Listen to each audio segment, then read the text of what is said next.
बिहार चुनाव घोषित होते ही सभी राजनीतिक दल अपनी कमर कसते हुए मैदान में आ गए हैं और लोगों को अपनी ओर से तरह तरह की घोषणाएं कर रहे हैं। बिहार चुनावों में नीतीश कुमार सरकार ने SC/ST लोगों को नौकरी देने की घोषणा की है, जिसको चुनावी जुमला बताया है ऑल इंडिया माइनॉरिटी फ्रंट ने।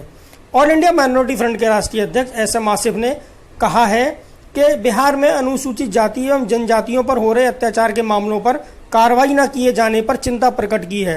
फ्रंट का मानना है कि SC/ST समुदाय के साथ साथ बिहार में अल्पसंख्यकों के विरुद्ध उत्पीड़न अत्याचार के मामले में बिहार में नीतीश शासनकाल में बढ़े हैं। इससे साबित होता है कि वे राज्य में सुशासन देने के मामले में पूरी तरह से फेल हुए हैं। जनता को उनके कुशासन से मुक्ति का समय अब आ गया है।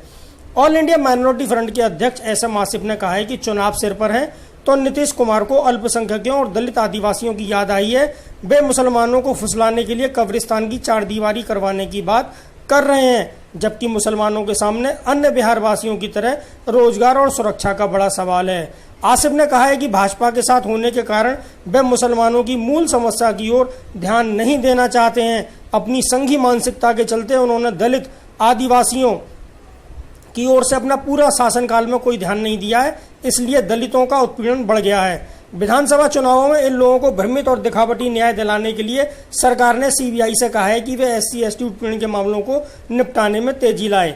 आसिफ ने कहा है कि दिसंबर 19 तक SC/ST एक्ट के जुड़े 5000 मामलों की जांच लंबित थी। सवाल है कितने लंबित क्यों रहे मामले? हालांकि दलित उत्पीड़न के सभी मामले दर्ज नहीं होते हैं। अब लंबित मामलों के निष्पादन के लिए CBI को निर्देश देकर कथित न्याय का नाटक शुरू किया गया है। करीब 4300 लंबित मामलों का अधूरा निष्पादन कर दिया गया है, जिसमें ज्यादातर पीड़ित असंतुष्ट हैं। लगता है कि शेष 700 मामलों की जांच भी इसी तरीके से लीपापोती कर ली जाएगी। आसिफ ने कहा है कि SC/ST एक्ट के तहत दर्ज होने वाले मामलों में अब 60 दिनों में पूरा करना होता है, लेकिन लंबे समय तक इन मामलों पर हीला हवाली चलती रही है।